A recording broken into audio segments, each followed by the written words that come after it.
ಕುರ್ಚಿಯ ಬೆನ್ನೇರಿ DKShi master strategy. ಮುಂದಿನ ವಿಧಾನಸಭಾ ಚುನಾವಣೆಗೆ ಡಿಕೆಶಿ ಬ್ಲೂ ಪ್ರಿಂಟ್. ಈಗಿನಿಂದಲೇ ತಯಾರಿ ಆರಂಭಿಸಿದ ಕೆಪಿಸಿಸಿ ಅಧ್ಯಕ್ಷ ಡಿಕೆ ಶಿವಕುಮಾರ್. ನಾಳೆಯಿಂದ 3 ದಿನ ಡಿಕೆಶಿಗೆ ಸರಣಿ ಸಭೆ. ವಿಧಾನಸಭೆ ಲೋಕಸಭೆಯಲ್ಲಿ ಸೋತವರ ಜೊತೆ ಚರ್ಚೆ. ಸೋತ ಅಭ್ಯರ್ಥಿಗಳಿಗೆ ಜವಾಬ್ದಾರಿ ನೀಡಲು ಡಿಕೆಶಿ ರಣತಂತ್ರ. ಕ್ಷೇತ್ರದಲ್ಲಿ ಶಾಸಕರ ವಿರುದ್ಧ ಆಡಳಿತ ವಿರೋಧಿ ಅಲೆ ಎನ್ಕ್ಯಾಶ್. ಆಡಳಿತ ವಿರೋಧಿ ಅಲೆಯನ್ನೇ ಉಪಯೋಗಿಸಿಕೊಳ್ಳಲು ಪ್ಲಾನ್. ಮೊದಲ ಹಂತದಲ್ಲಿ ವಿಧಾನಸಭೆಯಲ್ಲಿ ಸೋತ 90 ಅಭ್ಯರ್ಥಿಗಳು, ಲೋಕಸಭೆ ಚುನಾವಣೆಯಲ್ಲಿ ಸೋತ 19 ಅಭ್ಯರ್ಥಿಗಳ ಸಭೆ ನಡೆಸಲಾಗುತ್ತೆ. ನಂತರ 10,000 ಅಂತರದಲ್ಲಿ ಸೋತವರ ಜೊತೆ ಪ್ರತ್ಯೇಕ ಸಭೆ. ಅಲ್ಲದೆ ಪಕ್ಷದ ಪದಾಧಿಕಾರಿಗಳ ಜೊತೆಯೂ ಡಿಕೆಶಿ ಮೀಟಿಂಗ್. ಇನ್ನು ಪಕ್ಷದ ಎಲ್ಲಾ ಘಟಕಗಳ ಅಧ್ಯಕ್ಷರ ಕಾರ್ಯವೈಖರಿ ಪರಾಮರ್ಶೆ. ಕಾಲಕಾಲಕ್ಕೆ ಪಕ್ಷಕ್ಕೆ ಸಲಹೆ ನೀಡಲು ಚಿಂತಕರ ಸಮಿತಿ ರಚನೆ.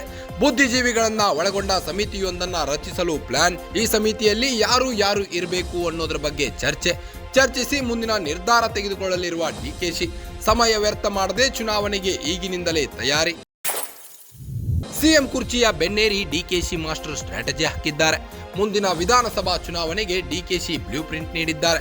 ಈಗಿನಿಂದಲೇ ತಯಾರಿ ಆರಂಭಿಸಿದ ಕೆಪಿಸಿಸಿ ಅಧ್ಯಕ್ಷ ಡಿಕೆ ಶಿವಕುಮಾರ್ ಅವರು ನಾಳೆಯಿಂದ 3 ದಿನ ಡಿಕೆಶಿ ಸರಣಿ ಸಭೆ ನಡೆಸಲಿದ್ದಾರೆ.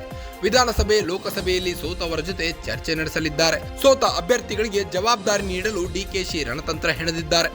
ಕ್ಷೇತ್ರದಲ್ಲಿ ಶಾಸಕರ ವಿರುದ್ಧ ಆಡಳಿತ ವಿರೋಧಿ ಅಲೆ ಎನ್ಕ್ಯಾಶ್ ಮಾಡಿದ್ದಾರೆ. ಆಡಳಿತ ವಿರೋಧಿ ಅಲೆಯನ್ನೇ ಉಪಯೋಗಿಸಿಕೊಳ್ಳಲು ಪ್ಲಾನ್ ಮಾಡಿಕೊಂಡಿದ್ದಾರೆ. ಮೊದಲ ಹಂತದಲ್ಲಿ ವಿಧಾನಸಭೆಯಲ್ಲಿ ಸೋತ 90 ಅಭ್ಯರ್ಥಿಗಳು ಹಾಗೂ ಲೋಕಸಭೆ ಚುನಾವಣೆಯಲ್ಲಿ ಸೋತ 19 ಅಭ್ಯರ್ಥಿಗಳ ಜೊತೆಗೆ ಸಭೆ ನಡೆಸಲಾಗುತ್ತೆ. ನಂತರ 10,000 ಅಂತರದಲ್ಲಿ ಸೋತವರ ಜೊತೆ ಪ್ರತ್ಯೇಕ ಸಭೆ ನಡೆಸಲಾಗುತ್ತೆ. ಅಲ್ಲದೆ ಪಕ್ಷದ ಪದಾಧಿಕಾರಿಗಳ ಜೊತೆಯೂ ಡಿಕೆಶಿ ಮೀಟಿಂಗ್ ಮಾಡುತ್ತಿದ್ದಾರೆ. ಇನ್ನು ಪಕ್ಷದ ಎಲ್ಲಾ ಘಟಕಗಳ ಅಧ್ಯಕ್ಷರ ಕಾರ್ಯವೈಖರಿ ಪರಾಮರ್ಶೆ ಮಾಡಲಿದ್ದಾರೆ. ಕಾಲಕಾಲಕ್ಕೆ ಪಕ್ಷಕ್ಕೆ ಸಲಹೆ ನೀಡಲು ಚಿಂತಕರ ಸಮಿತಿ ರಚನೆಯಾಗಿದೆ. ಬುದ್ಧಿಜೀವಿಗಳನ್ನ ಒಳಗೊಂಡ ಸಮಿತಿಯೊಂದನ್ನ ರಚಿಸಲು ಪ್ಲಾನ್ ಮಾಡಿಕೊಂಡಿದ್ದಾರೆ. ಈ ಸಮಿತಿಯಲ್ಲಿ ಯಾರ್ಯಾರು ಇರಬೇಕು ಅನ್ನೋದ್ರ ಬಗ್ಗೆ ಚರ್ಚೆ ಏರ್ಪಡಲಿದೆ. ಚರ್ಚಿಸಿ ಮುಂದಿನ ನಿರ್ಧಾರ ತೆಗೆದುಕೊಳ್ಳಲಿರುವ ಡಿಕೆ ಶಿವಕುಮಾರ್ ಸಮಯ ವ್ಯರ್ಥ ಮಾಡದೆ ಚುನಾವಣೆಗೆ ಈಗಿನಿಂದಲೇ ತಯಾರಿ ನಡೆಸಿದ್ದಾರೆ.